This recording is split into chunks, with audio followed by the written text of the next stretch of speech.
break. What's up, 2K crew? Yes, it is podcast day, and man, 2K's. I'm excited about this show. I'm really excited. Odd thing is, it has nothing to do with baseball, which is normally our go-to. But man, we've had. Well, it does have some. Yeah, I'm sure at one point we're gonna start talking about baseball. Oh, of course. If you guys have been following us for any amount of time, you know us by now. But if you don't, and if you're joining us for the first time, my name is Ryan Turbo Jackson. Across the desk from me, as always, my lovely co-host, Kyle 2K's Kaler. And we bring you our amateur take on everything sports. So if you're looking for that, you found the Turbo and 2K show. Well, 2K crew, we got a, like I said, I teased it. We got a big show. But before we do that, let's jump into some house cleaning. Let's, for those of you on the podcast side, go ahead and give us a follow. Give this episode a like, and that will help out the channel or the show immensely. If you're watching on the YouTubes, we love you guys too. And if you would mind, please give us a like, subscribe, drop a comment, and we'll feature you on the show. It'll look just like this. It'll say your name with your avatar. And like the comment says, is Oklahoma and Texas joining the SEC a good idea? And that's one of the things we're going to get into. And if you guys and gals are feeling frisky and feeling saucy and would like to, let me get rid of this here, and would like to, it's not going away, let's try it that way, there we go. If you'd like to financially support the channel, go to buyturboabeer.com, buy us a beer, and we'll be forever thankful. But if you're just looking to cruise around, no big deal. We'll entertain your earbuds as always. But 2Ks, we've got a lot going on. We've got college football in flux. We've got a new mascot, new name for the Cleveland baseball team. And we've also got the NBA Finals wrapped up. So without further ado, my friend, let's jump into it. And like I was teasing, is Oklahoma and Texas joining the SEC a good idea? Now, when I first heard about this, I'm like, why on earth would they even entertain this idea? Now, granted, before you jump down my throat, 2Ks, one would say if you want to be the best, you have to beat the best. And here lately, it's been Alabama and Clemson. So if you're Lincoln Riley, and I think for all intents and purposes, when we are talking about Oklahoma and Texas to me is not really relevant right now. Mm-hmm. I mean, granted, historic-wise, you know, it wouldn't be college football without Texas, but here recently, yeah, they really haven't even played a factor. I mean, they're probably, even though they did put together a pretty good season last year, but there were so many other teams in the Big 12 that there might be kind of getting like overshined maybe. Mm-hmm. The whole Mac Brown Texas mystique is not there anymore. Will they get back to it? Sure, because they're Texas and they're recruiting and how they do things with high school football and everything else like that. But when you first heard the news, 2Ks, what was your kind of like gut reaction? The road to the playoff for those two teams just got a whole lot harder. Yes, it did. I mean, playing in the SEC, it's not exactly the video game numbers that you can put up in the Big 12 as far as there's no defense in the Big 12. No. Well, in the SEC, that's a different story. And now you're going to be playing against some of the best defenses in the country. That automatic bid into the playoff for Oklahoma, you know, it's pretty much kind of been that for Oklahoma for the last couple of years. That's no more. No, you are very right, and that's, you know, kind of conspiracy theory me is like, all right, there has to be something behind this. The whole adage, like I said, you have to beat the best to be the best is bullshit, especially in this day and age, this landscape of college football.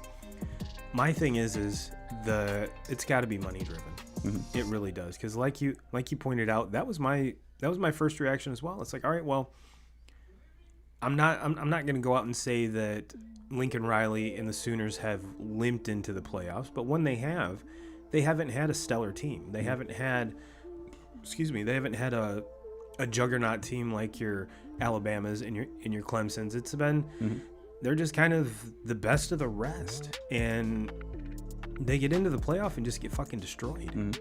So when you say that you want to join the SEC and do this every week, I mean, granted, the 2K crew will back us up. You and I have said this for a long time. Yes, the top 2 or 3 teams from that the SEC compared to the Big Ten, the Big Ten's deeper. Yeah, absolutely. I mean, that's... And not so much anymore. I mean, this changes things big time now, adding these 2 teams into it. Oh, absolutely. But, yeah, I mean, over the years, we always talk about the SEC being so good. Well, they're very, very top-heavy. Mm-hmm. You know, and once you get down to the middle and then the bottom of that conference, football, basketball, I mean, the list goes on as far as with sports. They're not as deep as what I would say the Big Ten is. I would say that their top teams are the top teams in the SEC. We're talking about football. Yeah, the top teams are better than the Big Ten, I believe. Mm-hmm. But as far as top to bottom, I still give the nod to the Big Ten. You have to, and kind of piggybacking off that. If Texas, I mean, and I say if because they still have a ton of hoops to jump through. There's still a ton of things that have to be done in order for this to happen. One of the things that I saw was that these 2 teams have to give the Big 12 an 18-month kind of heads up, like, hey, we're leaving. Mm-hmm. We're leaving. So if you're Iowa State, if you're Oklahoma State, are you kind of fearful that they're just going to disband the Big 12 altogether? Does this mean it's going to, those teams are going to be out of the way so that it's you get that easy playoff bid? Because there's rumors going around that the Big 12 is just going to dissolve now. Mm-hmm. It's just going to go by the wayside, and probably what's going to happen is part of those teams are going to join the Pac-12. The Pac-12. Some of them might join the Big Ten, and I've been a very, very avid watcher of the Pat McAfee show lately, and he's a West Virginia alum, and he's already calling for West Virginia to join the ACC. Mm-hmm. So, is there room at the table for everybody? Absolutely. It's just going to see how the landscape goes out, and how everything, how the dominoes will fall after this. But when I first saw this, I was blown away, and like I said, the only thing I could see that would be driving this would be money. Even though Texas has the Longhorn Network, the SEC has their own network. Mm-hmm. I get that. But if you're Texas and you have your own network, you don't have to split that revenue with anybody. Now you're going into an SEC, and you're adding to that, which means that each school's part of the pie is going to be smaller. And then you have Texas A&M, who is not on board with Texas joining the SEC, because that was part of their recruiting, was that, hey, you can go to Texas and play like in the Big 12, which is kind of like JV compared to the big boy SEC, which we're in. And I don't blame them. Yeah. I don't blame them. I mean, they left for a reason. They went to the SEC for a reason. Have they been successful? They're not one of those top couple teams, but even going back to Johnny Manziel and what was his name, Kellen Mond, they were competitive. They were one of those teams that a lot of folks were saying should be in the playoff over Notre Dame. And had there been 8 or 12, like they're talking about moving to, or 16, or however it would be, yes, Texas A&M would have been in that group and would have played in the postseason. So I can totally see, excuse me, I can see all the reasons why, except for these 2 teams leaving. And one would have to think that with as many NFL head coaching jobs that his name just escaped me, the Oklahoma coach. Oh, Lincoln Riley. How many NFL jobs has he turned down? Yeah.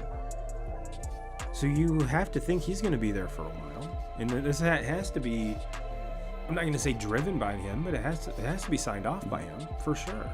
And this is gonna help them also. When, them moving to the SEC, they're gonna be able to recruit better. Mm-hmm. Just by saying that they're in the SEC. Everybody wants to, all of the big time, the best players around, majority of them, they want to go join the SEC because that's where the best competition is. That's where the most eyes are on. That's what, people are going to see you, and then that translates to the next level.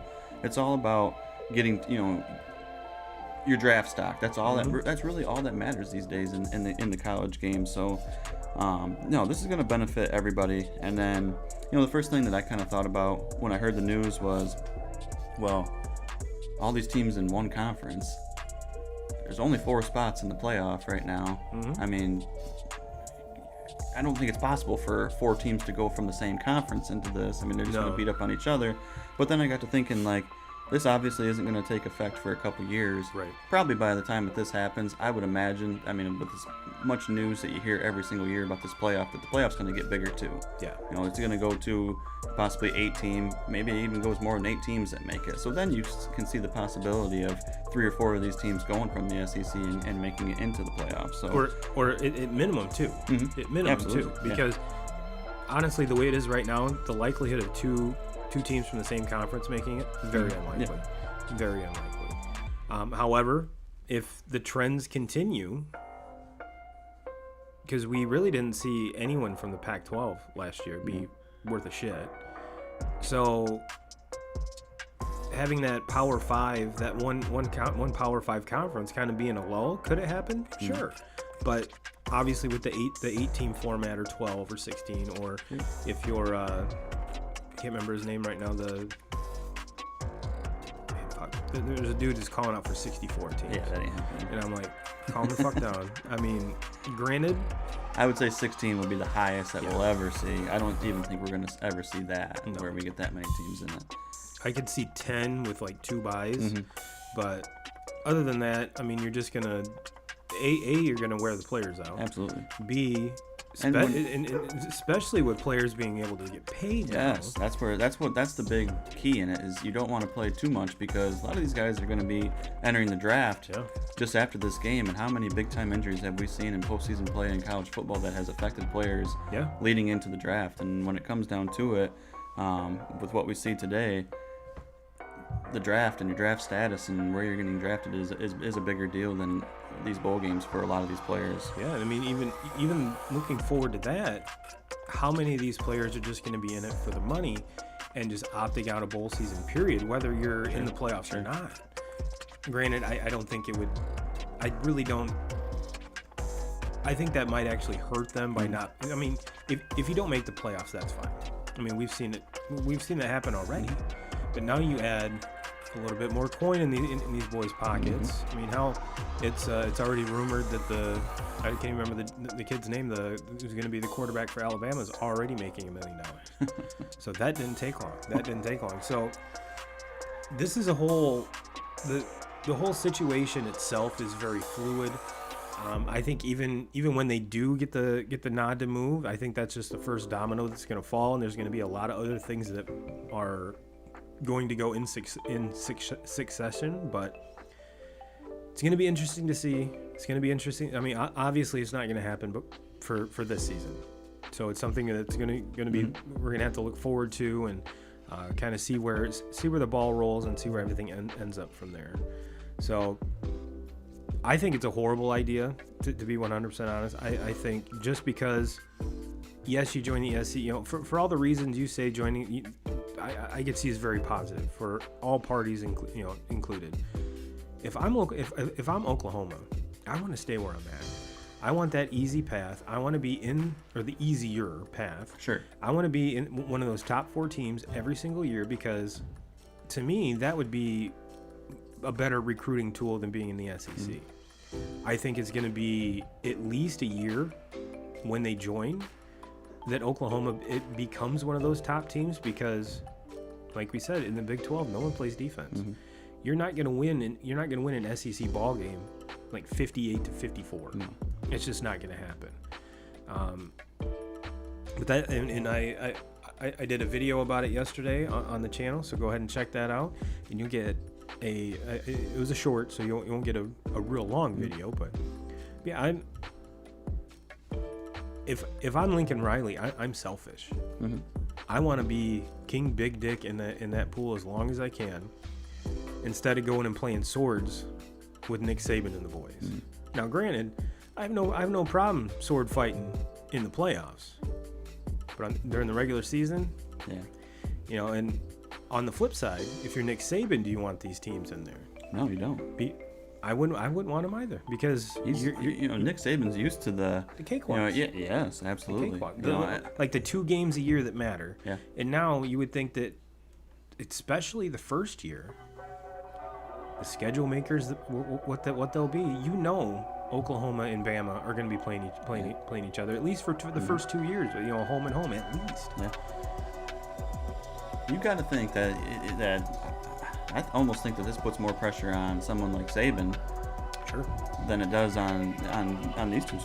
You got Lincoln Riley from Oklahoma coming in, who he's right up there in the top 5 of college football coaches in the nation. Yeah. And then you got Steve Sarkisian now taking over at Texas, who he come from being offensive coordinator at Alabama, and the one thing that we've been able to kind of hang your hat on with these Alabama championship teams over the years is their defense is as good as it gets. And then they have a really good running game all the time, and they have a quarterback that just doesn't make a lot of mistakes.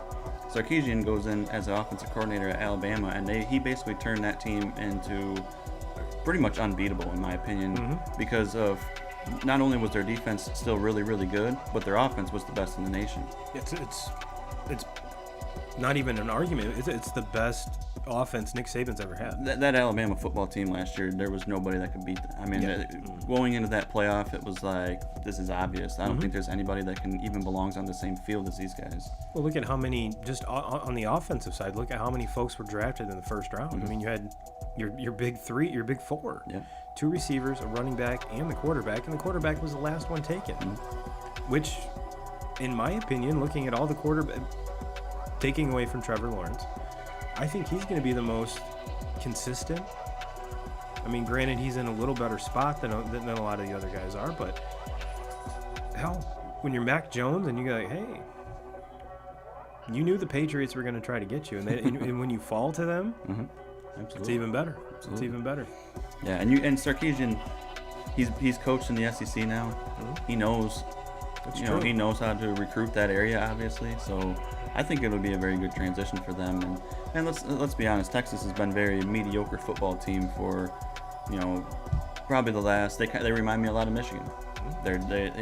This whole entire Harbaugh era for Michigan, they haven't been bad. I mean, with the exception of this past year, where the whole I don't know.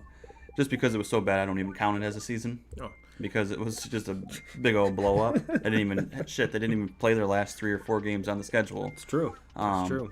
But they were a terrible football team last year. But for the most part, since Harbaugh's been there, they've been a very, very good program. They just haven't been able to win. 10 wins? Yeah, they haven't been able to win the big one. They haven't been able to beat Ohio State. They haven't been able to consistently beat Michigan State.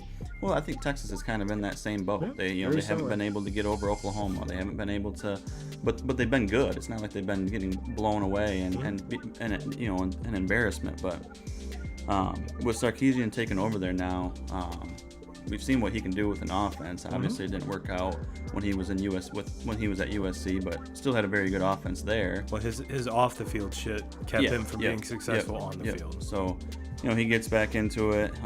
Dogs are super excited about this conversation, by the way. He gets back into it though. His time at Alabama, he was. He was the best offensive coordinator in all of college football. I mean, there were so many people that were. Oh, you can't replace Lane Kiffin. You can't. He didn't replace him. He set a whole other bar for that son of a bitch. But no, you're 100% right, and that is a very good comparison, because kind of the thing that links Michigan and Texas is the lack of a franchise quarterback, or that number 1 stud or the first round draft pick quarterback. Which, granted, Texas has had more recently than Michigan. But even the Vince Youngs, the Colt McCoys, man, did they pan out in the NFL? No. VY did, and then some off the field shit got him out of that. But all Colt McCoy did was win. And even piggybacking that to Notre Dame. Notre Dame hasn't had. I mean, Ian Book's been the best quarterback we've had in probably 10 years, going back to Brady Quinn. Well, it's been more than 10 years, but going back to Brady Quinn. So I have a feeling once Sark finds his guy, that could change. But comparing the two teams, I think Texas has a way better defense going in than Oklahoma. But we've only really seen those defenses play against Big 12 teams, where it's just all-out air-out. Saban, up until these last couple years, has since Tua, really hasn't been an all-out air-out guy, and especially with Najee Harris last year. Yeah. So it's going to be interesting to see, especially because like you said, we're looking at probably it's obviously not this season.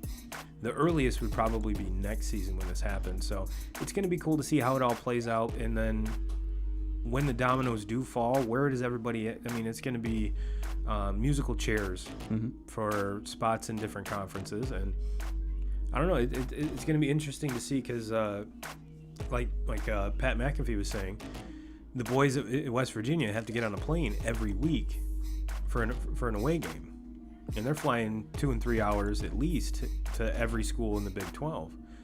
And would it make more sense, geographically for them to join the Big 10 or the ACC? Absolutely. So it's going to be, and then you mentioned if you're Iowa State, do you want the Big 12 to stay put? Do you want that kind of convoluted? Because that would leave them with what, 8 teams? Yeah. So 8 teams. I think you have to have 10 to do the championship game. So they wouldn't even have a championship game. So that, and coming from a Notre Dame fan and not having a championship game up until this last year, which obviously that's not gonna happen for a while anyway now, but that puts a lot of pressure. You have to go undefeated. You have to go undefeated and turn a lot of heads. Yeah. Turn a lot of heads. And that's going to kill them, too, because you look at a team like last year with Cincinnati. They ran the table. They went undefeated, but they didn't make it just because of their schedule. Yeah. They didn't have any of those big wins on their schedule to get them over the hump of some of these other teams. So that's going to be the killer, is those teams that are with these two main schools leaving. Now Iowa State has really nobody on that schedule that they can beat, and the committee's going to look at them and be like, this is a team that can compete with Alabama or with Clemson or Ohio State. So yeah, that hurts them. Yeah, and like I said, if I should stop saying if, but when this happens, because it pretty much is kind of like it's bound to happen. That's going to be just the tip of the iceberg as to where the rest of this college football season is going to end up. But let's move on to, there really is no good segue between Oklahoma, well, Texas, Indians, maybe, I don't know. But yeah, if you haven't been living under a rock, we got the bomb dropped on us that the Cleveland Indians are no more. They are now the Cleveland Guardians. Cleveland Guardians. And if you saw the thumbnail for the video today, you saw their new logo.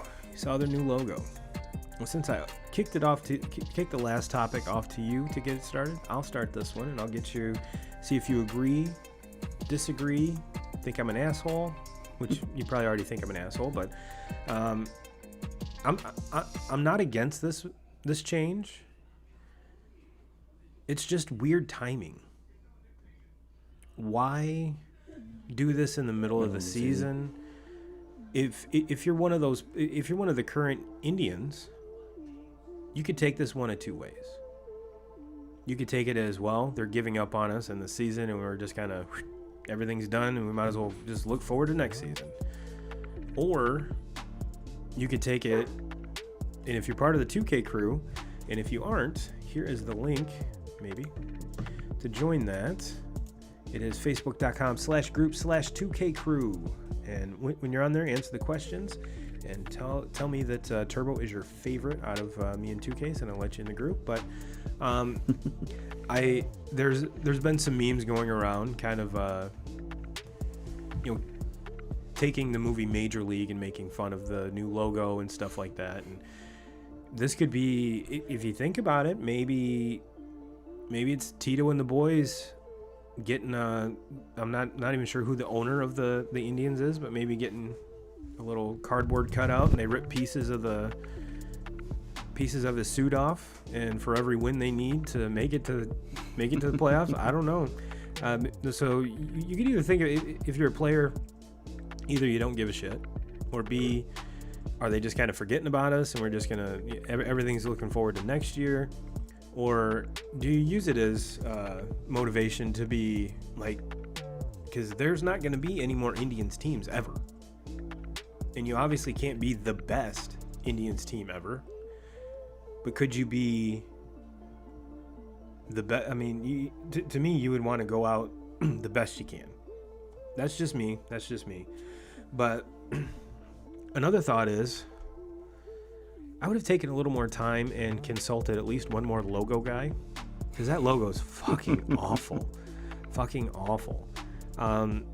I've heard on the internet that there's probably 25 or 30 AAU teams that have that same exact logo. So you're talking about a professional sports franchise that uses that corny ass logo. I don't know.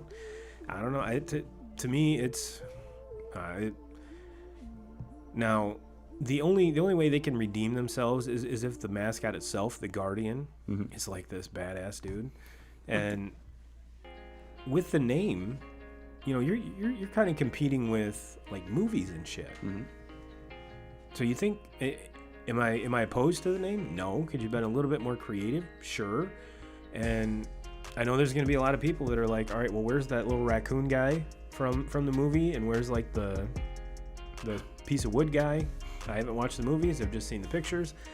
But you know those guys have to make an appearance at least sometime on somebody's poster board or something. So what are your thoughts, 2Ks? Am I completely off base here? Yeah, I mean, the first thought that I had was why now? Why middle of the season? Get done with the All-Star break, and now all of a sudden we're changing the logo. I mean, I understand why they're doing it. It doesn't. I don't like Cleveland, never have, so I don't really put much thought into it. I think it was kind of dumb that they did this in the middle of the season. They should have waited, do it in the off season. It seems like doing it in the off season too. Have more time to pump it up. Yeah, exactly. Have more time to pump it up. Pump it up. Sell more jerseys. Yeah. I feel bad for people that bought Indians jerseys this year now, especially if there's. I don't know if there's any big time players there anymore. I mean, Shane Bieber, is he the only one? He's hurt. You know. I mean, at least Lindor's not there anymore, so True. You know, somebody that went out and bought a Lindor jersey last year, they've already burned it. So, but yeah, just weird timing. Does Kenny Lofton still play for him? That'd be pretty cool if he was. Weird timing. That's really about the only thing I could say about it. The logo itself, I think it's pretty tacky. It's generic. Yeah, it just wasn't much. It looks like a high schooler, and for those of you that are listening that are in high school in graphic design, please don't take offense to this, but you're I mean, the owner's a billionaire, and this is the garbage you come up with? Yeah. Come on. And it's like I woke up in the morning and saw this, like there was a possibility that they were going to change, which we already knew was going to happen sooner or later, and then like 3 hours later, the logo was already in front of me. Yeah. They'd already I figured like, okay, they're probably going to handle this, you know, somewhat similar to the Washington football team. Right. I mean, at least they didn't do that. The Cleveland baseball team. The Cleveland baseball team. At least they weren't that bad. But I thought, you know, maybe they'll take the whole season and then go into whatever they're going to do. What's the Washington football team doing? Are they still the Washington football team, or have they come out with a different name and I just haven't? I think the last I heard is for this upcoming season, they're still going to be the Washington football team, and then after that, in the off season, that's when they're going to make the change. Yep. So they're putting a lot of time and thought. Okay. This has got to be good. It's probably the biggest thing Dan Snyder, I'm pretty sure that's his name, has ever thought about for this long, because it sure as hell isn't free agent signings and draft picks. Because oh my God. Well, he's got to build. He's building a lot of pressure around this decision because if you're going out there and calling yourself the Washington football team for 2 years. Yeah. This better be good when it comes to the end. So, I don't know what to expect, what they're going to come out with, but the Washington football team it's terrible. And this is something that, even going back a few years ago, they got rid of Chief Wahoo, the Indian logo. So you knew that you knew this was coming. Which that was a dumb logo too. Now it was just a big C.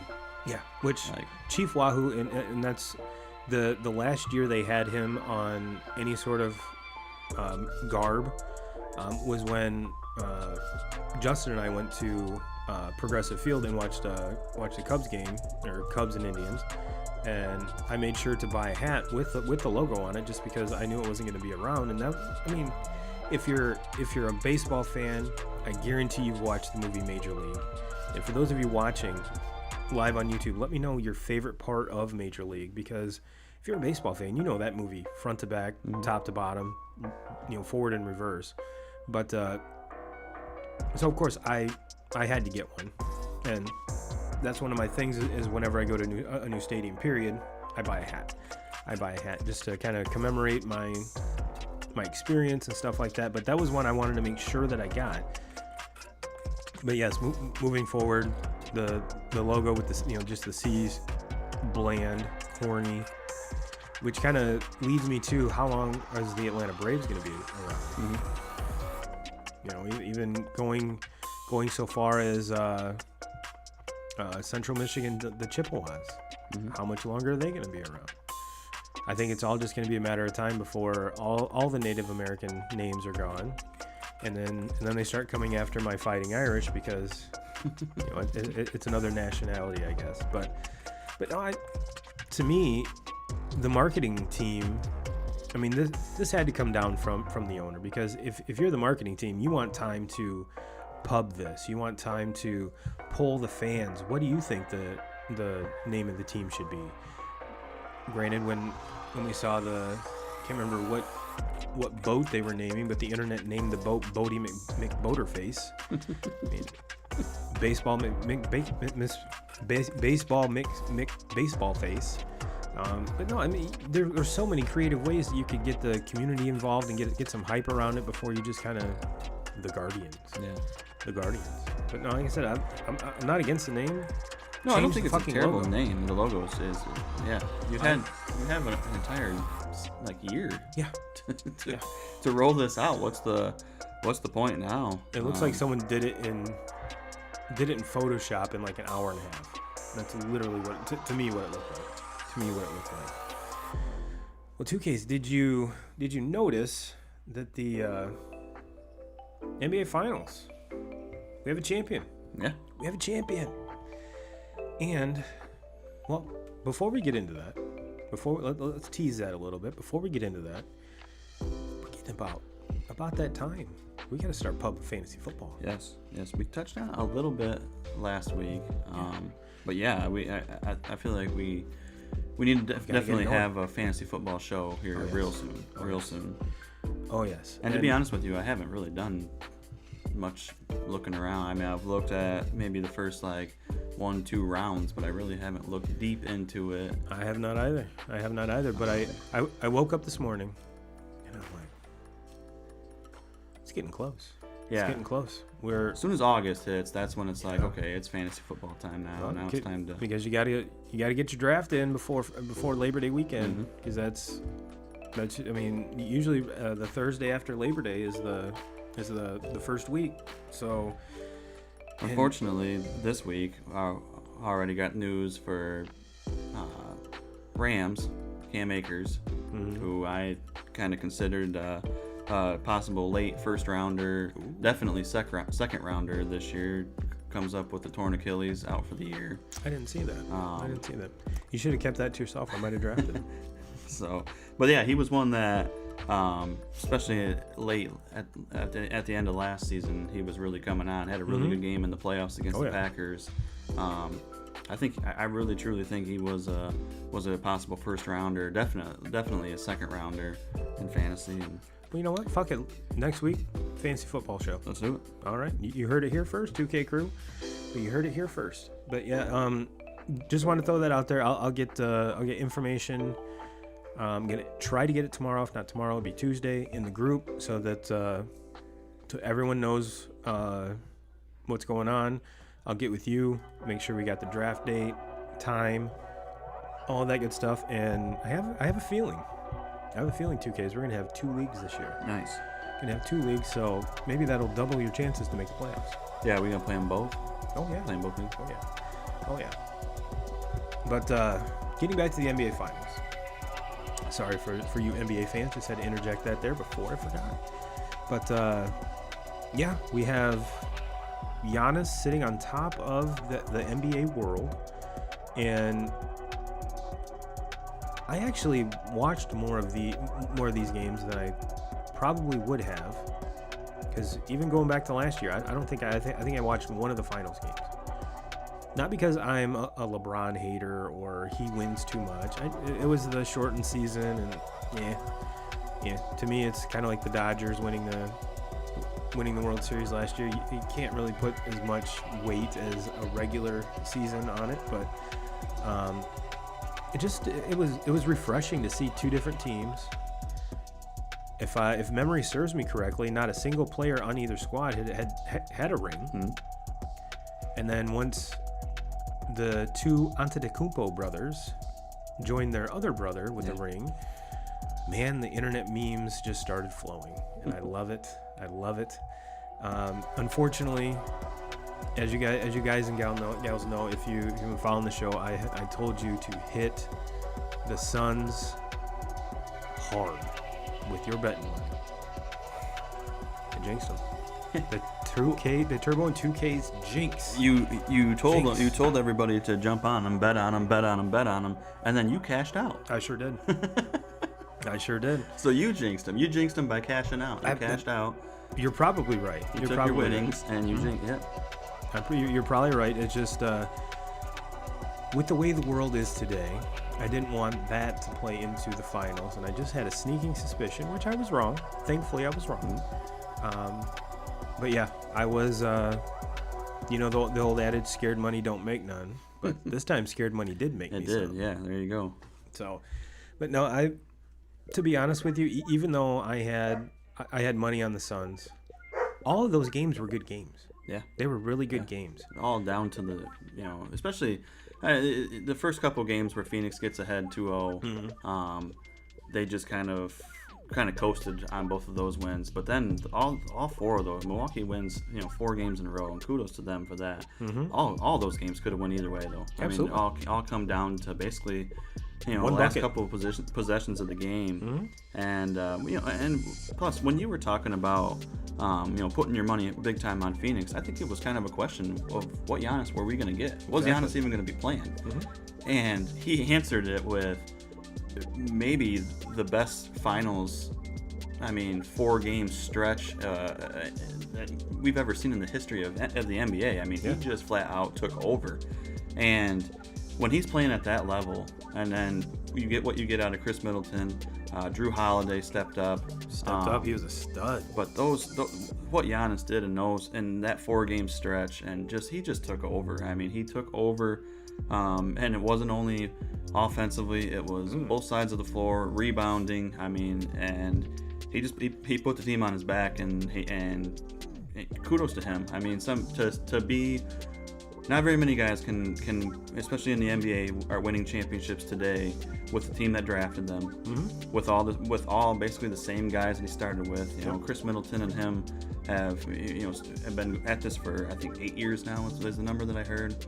And I don't want people to think that I'm jumping on a Milwaukee bandwagon, because I am not at all. But you got to be happy for those two guys. To basically start this, and they're not a super team. They're the furthest thing from a super team. They're just guys that Milwaukee's basically developed there, and then they've added some off-season accusations that have fit in for them, but it's not like they're superstars like what we're seeing with what LeBron's doing, or what the Warriors have done over the years, or what Brooklyn tried to do this year. Which was awesome. They lost.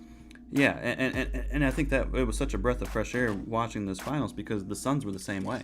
That's a team that was just basically built up from the draft, and then they added Chris Paul into that, and Chris Paul hasn't won a championship, going for his, and I really hope for Chris Paul that he does eventually get one. I hope that he gets in with the right team and is able to go and get one, because I think he's staying with the current team. He has a great chance to get one. They're not going anywhere. That team's not going anywhere. They're only going to get better. The only thing, and it's for both of these teams, and I'm up in the air on Giannis right now. It's really hard to argue if he is the best player in the NBA today right now. LeBron is he's past his peak. He's past that, his prime. Those days are behind him. he's still a great player, but Giannis Sure. is going into, he's age 26, so next year he'll be going into his age 27 season. Like, he's entering the prime of his career. We got to think that what we're about to see with him for the next four or 5 years is going to be some of the best, his best basketball of his entire career. Sure. So, but that being said, if these other teams like the Lakers and like these super teams, the Lakers, Brooklyn, the Warriors are going to get Klay Thompson back now. If they're able to stay healthy, can these two teams, can the Bucks repeat? Can Phoenix be relevant again and, possibly get by those teams to make it to the finals? I don't know. I don't know if Phoenix can do that. And then with the Bucks, can Giannis and the boys, can they get past this Brooklyn team if everybody's healthy? I don't know if they can do that. But that being said, with the way that Giannis played in this postseason, I have to put him. I honestly have to put him ahead of Durant at this point. Even ahead of your boy Luka. I know I'm cutting deep. Deep. Luka will be in the West, so I'm putting Milwaukee up against Brooklyn. You're just saying kind of going being the favorites in the East. I got you. And Luka, player-wise, skill-wise, I would say I would almost put Luka up. Luka's not the freak that Giannis is. No. As far as athleticism, as far as skill goes, I think Luka is a better player than probably everybody in. Durant's the only one skill-wise that I could say skill-wise is better than Luka right now, and I think that's really, really close. Yeah. But man, when you have Giannis, who's 6'10", he's just huge. He looks. He is huge. I don't know how you can stop him. Well, as you saw, especially the finals progress, you saw him actually hitting down outside jumpers, which has been the knock on him his whole entire career and of course his 10 minutes between free throws. But you kind of hit the nail on the head when you said he's only 26. And when we have a player that's so dominant like him and kind of in a not competitive team, we kind of start to pick him apart. Like, why can't this guy get to where LeBron is? Why can't this guy get to where this guy is? And first of all, we saw finally Giannis's supporting staff ball out. I mean, just hands down. They outplayed any big three in the whole league. And then you add the other supporting cast, who are a bunch of guys that, as a non-NBA fan, I don't really follow. But now that they have a solid nucleus there, and if they add maybe one or two pieces, which they're going to do. Absolutely. Because they got one. And every other team's going to get better in the offseason. Giannis is going to have that same LeBron effect. I mean, the LeBron has done it for the last 10 years. Basically, he brings in all these veteran contracts of guys that still can play, and they're definitely role players. But probably at one time were best or second best player on their team, but they want to just play with LeBron and be on his team because he's going to get him to the finals. Yeah. Well, Giannis is going to have that now for the next 4 or 5 years. Guys are going to want to go play with him, especially with Chris Middleton there right beside him. Yeah. Guys are going to want to go play with them because they're going to get to the NBA Finals. And when you look at the East is so much Brooklyn's weaker. Really the only team that I think can compete with them. And Atlanta's up and coming. Up and coming, yeah. But they're a long ways from being able to compete with that. And then when you look at the West, that's where it gets tough. I mean, you got to think the Lakers are going to be better next year than what Golden they were. State LeBron and Anthony Davis are going to be healthy. Yeah. And then Golden State, obviously, bringing Klay Thompson back into that. I think we're going to see the Warriors team of old, really. And you're going to see James Wiseman with a year under his belt. Pretty much, he's going to develop into that player that we all think and know he's going to be. Absolutely. And he showed signs of that towards the end of the season. That's pretty much why Golden State and the Lakers are playing for that play-in spot, was because of the maturation and just Steph Curry balling out of his mind. Steph Curry probably had his best season of his career. Yes. Yes. but just didn't have anybody around him really, you know. And I shouldn't say he didn't have anybody around him. He didn't have the big stars that we're used to seeing playing with him. But to me, when you take a guy like Klay Thompson out of this lineup, I think it benefits them in the long run. Obviously, didn't benefit them this last couple of years with him being hurt and not playing. It doesn't benefit them as a team, but it benefits them in the long run because you start to see what you have. Yeah. You start to see some other guys step in and step up, and now with Thompson coming back, because we know the player that he is and the player that he's going to be as long as he's healthy. You got a lot of guys now that have some minutes under their belt and going into a season where I think that this team is going to be able to compete. Oh, they're going to be legit starting next year as long as they can stay healthy. And because they didn't make the playoffs, they're going to have a lottery pick. Mm-hmm. So that, they had the second pick or third pick of this when they got Wiseman. Yeah. So partner that with a pretty good draft pick now because this doesn't have like that number one star power aside from Cunningham. Yep. Which you and I have discussed. There's a lot of folks that really aren't on the Cunningham bandwagon, but it's going to be a one hell of a first round. So to get one of the latter lottery picks isn't going to be bad. No. Isn't going to be bad. No. So you're right when it comes to the West kind of being the dogfight. It is. And the East kind of being the easier road. With the East, I think there's a lot more up-and-coming young teams, but they're not proven. Like I already mentioned, the Hawks. The Hawks made, they made a really good playoff push this year. Yep. They're only going to get better. When teams taste success in the playoffs, they always, it's the normal mindset. What do we have to do to put us over the top to get to that next level? What can we do to compete with Brooklyn? What can we do to compete with Milwaukee? And if you're Milwaukee or even the Nets, you got to be sitting back going, everyone else is going to get better. What else can we add? And if you're the Nets, it's really not adding Blake Griffin. No. Even though everyone said, "Oh my God, he's good." Oh my God, what did he do? Nothing.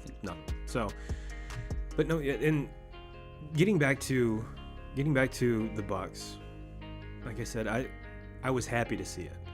I was happy to see it because Giannis is that good of a player, that type of player that doesn't need that asterisk, can't win in the playoffs, hasn't won the big one. And there were a lot of people that were saying that. There was people were calling him Pippen. Yeah. They were saying that he was the Pippen. He couldn't do it. He couldn't do it by himself. He couldn't do it by himself. He was always gonna be the number two. He had to be the number two on a championship team.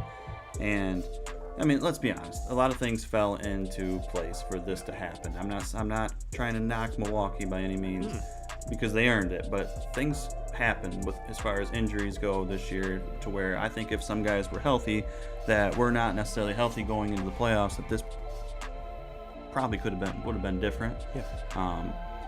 You could say that for the. Obviously you can use that for the West as well, because if LeBron and AD are healthy, far more than what they were during the regular season. You got to think that they beat Phoenix in the first round. Yeah, or they're higher up and don't face Phoenix until later on. Yeah, sure.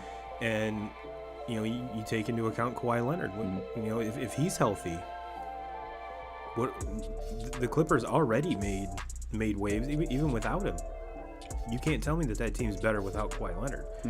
And LeBron called it out. He's like, we rushed this season. We did this. We rushed into it. No one had enough time to recoup, and this is what we're seeing with these injuries. Could it be true? Who knows? I mean, for somebody like him, absolutely. Yeah. I mean, he's got a lot of miles on him. I mean, and not going to the finals this year might be the best thing that ever happened to him. Yeah. Because now, granted, I would have loved to see that Lakers team and this Milwaukee team go head-to-head in the finals, because that would have been one hell of a show. LeBron versus Giannis. Yeah. It would have been gone down as the two epic titans just bashing it out. That would have been fun. Would it have been more fun than what we saw? It would have been a different fun. Yeah. It would have been a different fun. Yeah. But going forward, the Lake Show is going to be. They're going to be there, and especially the way they have that. It's a normal LeBron roster where they have him and AD and Kyle Kuzma, And it seems like the rest of the guys are on 1-year deals, and they just shuffle them up and see who wants to come be a role player. Yep. And they're already talking about Chris Paul. Because Chris Paul has a player option for this year. It's like for $44 million. Does Phoenix say, okay, we'll pay that, or does he opt out of that or sign that and they trade him? What's going to happen? Yeah, I mean, the Lakers try to make that happen, and you got to think there ain't going to be very much left in the pot to fill out the rest of your roster. No. But I don't know. Getting back to, everything was rushed along this season. Obviously, with everything happening last year, it played in perfect for these two teams. Sure. They're two very young teams that I don't think injuries really ever played a factor for them throughout the entire season. They're young, and some of these other teams that have guys that have more miles on them, they were exposed a little bit this year with things moving faster, and they just plain and simple weren't able to stay healthy. And if you think about the narrative leading up to the finals with Devin Booker being that close with Kobe and just the whole trying to have that Kobe mindset now. If this was a young Kobe and he got beat in the finals, good luck beat me next year. Mm-hmm. Good luck, because that's only going to drive someone. And it happened. Kobe got beat. Absolutely. Kobe didn't win a title every year he played. Otherwise, he'd probably be the best NBA player ever without even an argument. But it seems like every time Kobe got hit in the mouth, he got back up stronger, smarter, and stronger. So for anyone to say that that's not going to happen with Devin Booker, I think you're missing the point. I think this, especially as young as he is and as good as he already is, if you drive that guy even harder, even farther, I think the NBA is in for a rude awakening, especially the West, where like the teams we've already mentioned have kind of... We haven't even talked about Utah. Utah was the number 1 seed. And, with pretty much what I'm trying to say is the West better wake up if this does happen, because as good as Booker is now, and if he gets, his ceiling is unlimited. Mm-hmm. So do the Suns need to make a couple moves to get him a little bit more help? Yes. Especially to stay in that competitive zone in the West? Yes. If Phoenix was in the East, you're talking about, granted, you'd still want to get better. Mm-hmm. But I don't think you have to improve as much to really compete to get to the finals again.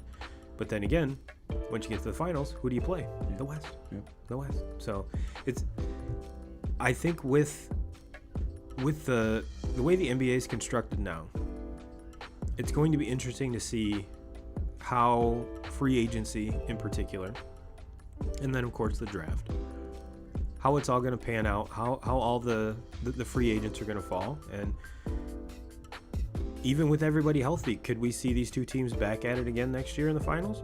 Absolutely 100%. And that's what makes the NBA finals, even though the NBA playoffs seems like it takes forever for them to get over, unlike the NFL, where if you lose, you're done. It's the best of 5 or best of 7. Mm-hmm. So anything can happen.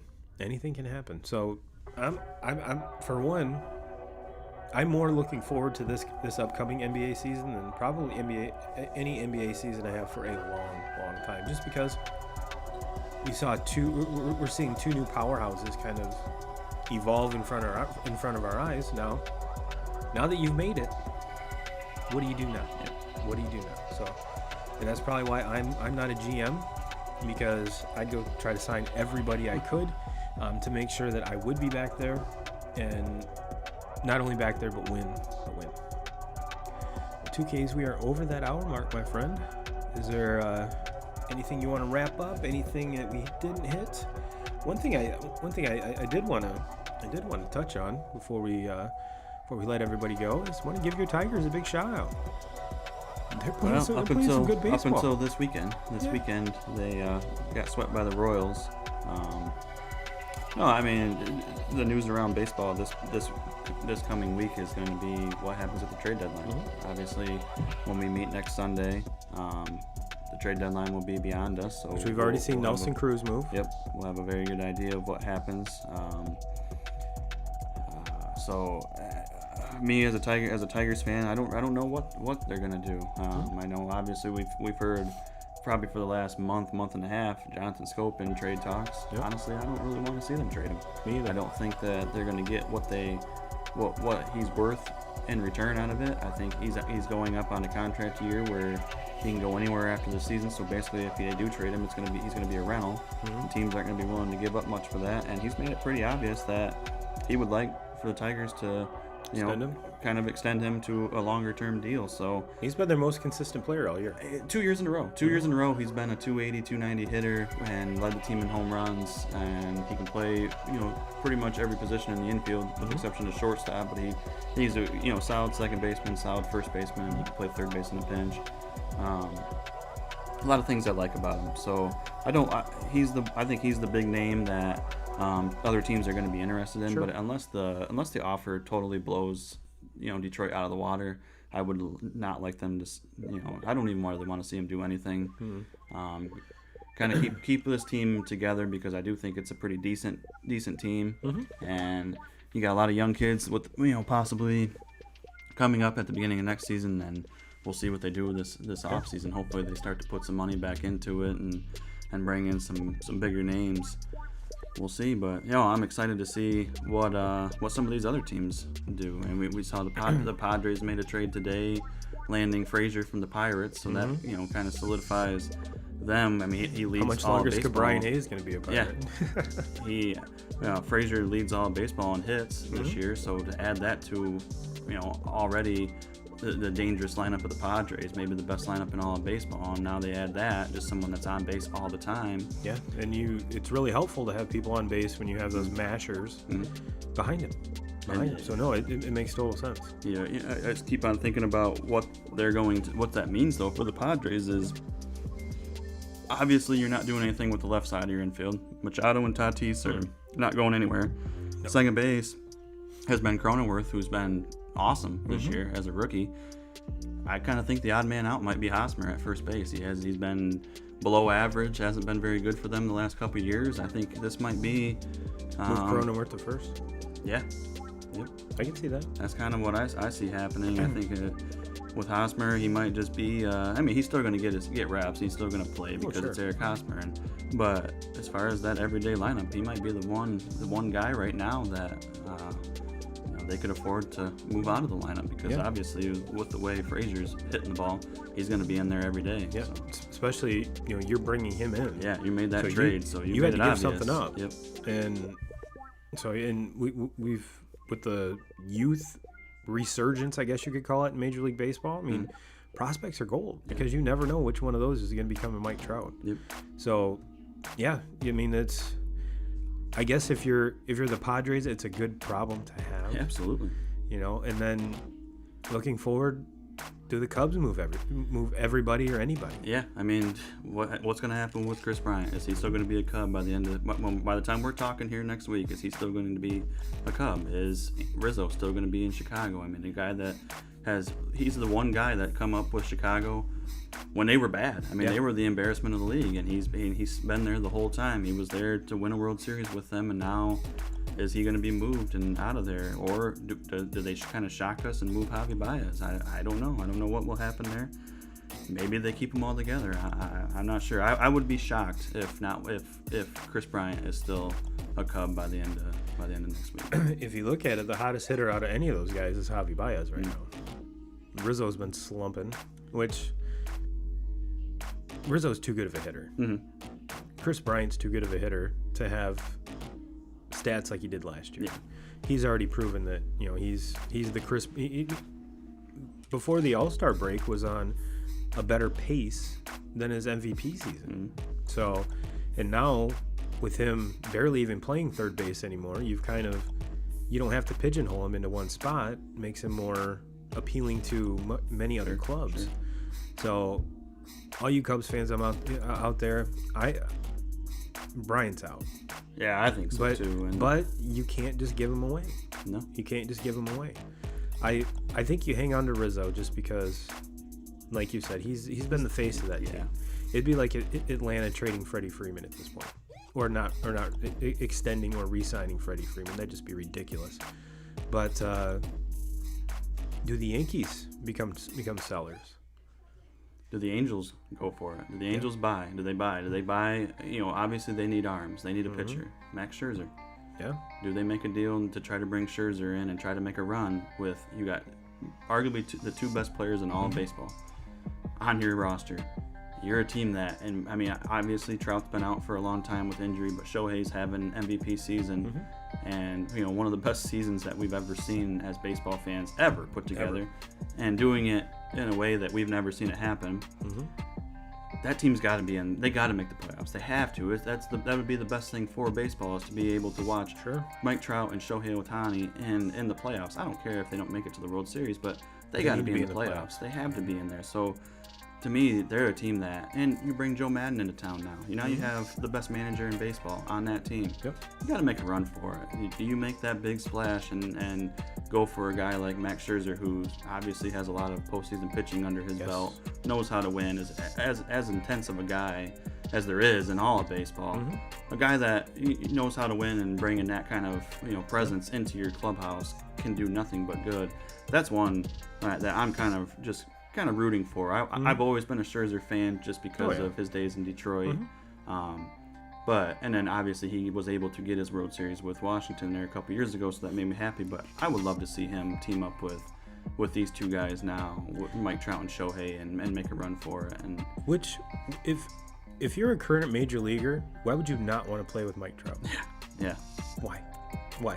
That would be like saying you didn't want to go to the Tigers in Miguel Cabrera's heyday. When you're around greatness like that, it only rubs off. I mean, granted, Miguel isn't the player he was, but his attitude and everything else still makes him Miguel Cabrera. But yeah, with Trout and Ohtani, how much more firepower do you need to sway free agents, to sway people to come play with you? I mean, Anthony Rendon did it. Why can't they go get pitchers? Why? What's the holdup here? And we talked about Ohtani's contract being extremely team friendly. So I mean, maybe that kind of offsets the price of Mike Trout a little bit. But you're right. I mean, and like I said, with the Yankees, do they become sellers? We haven't seen the Yankees be sellers in quite a while. There's been rumors of teams calling about Aaron Judge, which if I'm a team, I'm staying away from Judge. Just not because I'm a Red Sox guy. He hasn't been able to stay on the field. Exactly. If Judge is healthy, you know what you're going to get. You're going to get a 310 hitter and baseball.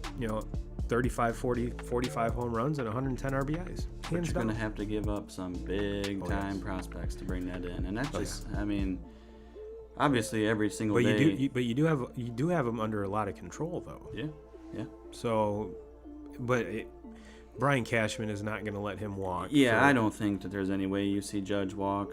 Just because, to me, he's like the new era of the New York Yankees. Like he's the next big guy in line. He's the next Jeter. He's the next, big name there. I don't see them giving him away, but yeah, I think I do think it's a time where, the Yankees have kind of been. I mean, for Yankee standards, they've kind of been stagnant, and for these last couple of years, where they haven't been able to kind of get over that hump. A lot of it has had to do with injuries. Injuries that starting staff, in particular, and then you compile that with Judge and Stanton, who haven't been able to. I mean, you go back. What was it? 2 years ago, when they had all those dudes out, and like the Clint Frazier's of the world, and that's when we saw Urshela. Yep. Come up and just kind of took dominate. over. Yeah. Luke Voigt is another one. Yep. That they took the opportunity and just ran with it, and it just seemed like how many more injuries can the Yankees sustain before they start running out of studs? Yeah. And I think with the position players, your studs are there. Absolutely. You're deep. But when it comes to the staff, I mean, Jordan Montgomery's, I love if you have a kid who's a left-handed pitcher, make him watch Jordan Montgomery's delivery. That dude looks like he could throw it 150 times in a row and still not be tired, and he's throwing gas. And you went and paid Garrett Cole, which Garrett Cole, this after the sticky stuff, hasn't been Garrett Cole. Neither is Aroldis Chapman. And your bullpen, which was a strength when your starting staff sucked, is now, I'm not going to say a liability, but it's not nearly as shut down as what it used to be. Now, it seems like there's more holes in that Yankee lineup top to bottom than I've ever remember seeing. And as the Red Sox, who do they go get? Mm-hmm. You know, they're talking about possibly Rizzo. Possibly. In my opinion, granted, Rizzo is one of my favorite dudes to watch. He's a little boy playing a game. I love to see that. They have to get a first baseman. Yeah. They have to. But that's not any knocks about Bobby Dalbec. He's just young. Yep. Still getting his feet wet. As the season has went on, he's gotten better and better, which that's what you expect from a normal rookie. Of course, when you're a rookie in that lineup, when your numbers are at 207 and everyone else is up around 300, it kind of sticks out a little more. Oh, sure. But the kid's got as much potential as anybody. It's just every time they play a series against the Astros, that scares me. Yep. The Astros lineup top to bottom, in my opinion, is stronger than the Red Sox. Even though there's probably better players in the Red Sox lineup, it's just the depth. Yeah. It's just the depth. You put the pitching staffs up against each other, especially everything. All signs are 100% fucking positive for Chris Sale, which has me really excited. That could be the best trade deadline accusation of the year. I mean, and they don't have to do anything to get him. He just has to get healthy and come back. And to me, I mean, with Boston and Tampa, I think both those teams are safe. I think unless something crazy happens, I think both of those teams Cruz go went to and Tampa, they right? cruise into the. Nelson Cruz going there. I mean, that's a big deal. Yeah. Who wins that division? I don't know, but I think both those two. I think it's very safe to say both those two teams make the playoffs. Yeah. To me, the West is where the true race is. We were talking about the Angels earlier, but then you got Seattle, who's been playing really good ball, and then Oakland and Houston at the top of that. Which one of those are all four teams going to be active in this deadline? Well, they have to be.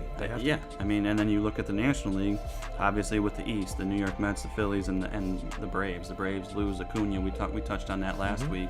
What do?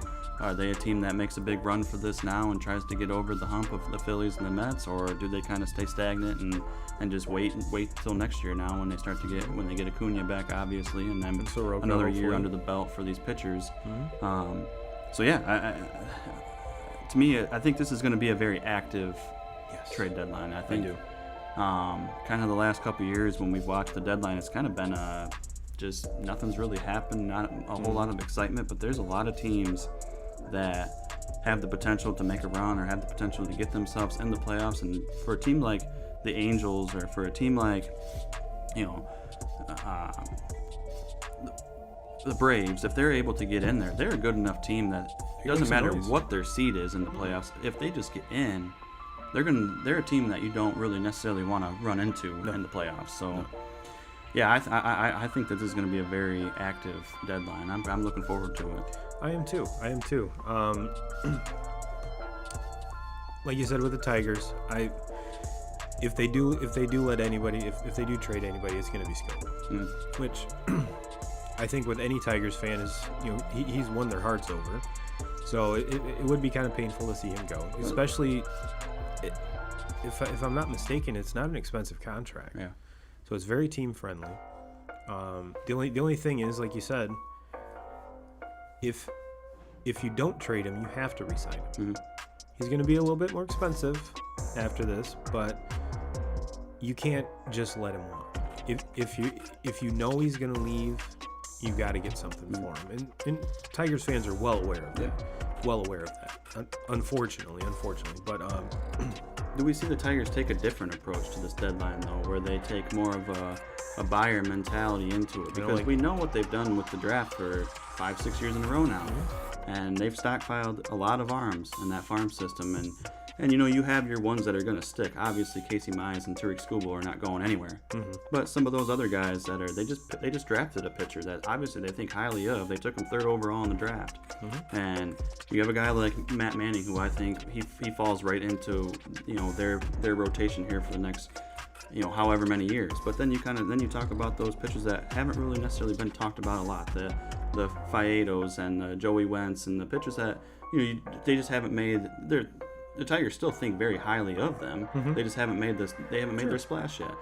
Well, it's kind of hard to make a splash when it's that deep, you know what I mean? Do the Tigers look to move them? Do the Tigers look to maybe use some of this outfielder depth that they have, of maybe not guys that are everyday players, but teams are looking to, especially teams in the National League that are dealing with, having the pinch hitter all the time, are they going to look for, maybe one of these younger outfielders to step in and those might be the guys that you see the Tigers trade. What I'm expecting is that they don't do anything. I think they'll be quiet and it'll be a boring deadline for the Tigers, and that's what I hope it is. Either that, or they, like you said, they stockpile some of these prospects, trade for a Trevor Story, and then sign it. Yeah, and that is what they could use too. Is if they do decide to move a guy like Jonathan Scope, if it does happen, that's where you might see one or two of these prospects that they package in just to be able to make their haul even bigger. So that to me is intriguing, because you're not going to just trade Jonathan Scope as itself and get what you want. You're going to get guys that you've never heard of that you're just taking a flyer on. That's all you're going to get for him, because he's a rental. It's not anything against Scope and what he is as a player. It's because his contract is up at the end of this year and he can go wherever. So teams aren't going to give up their best, their top 5-6 prospects for a player for a rental. That's not going to happen. But if the Tigers can package in, some of their prospects that are maybe up towards the top 10 or top 15 of their prospects, and they can package one or two of those guys in with them, then you might see the haul that they might get a haul back that us as Tiger fans might like, or might be too good to pass up. Sure.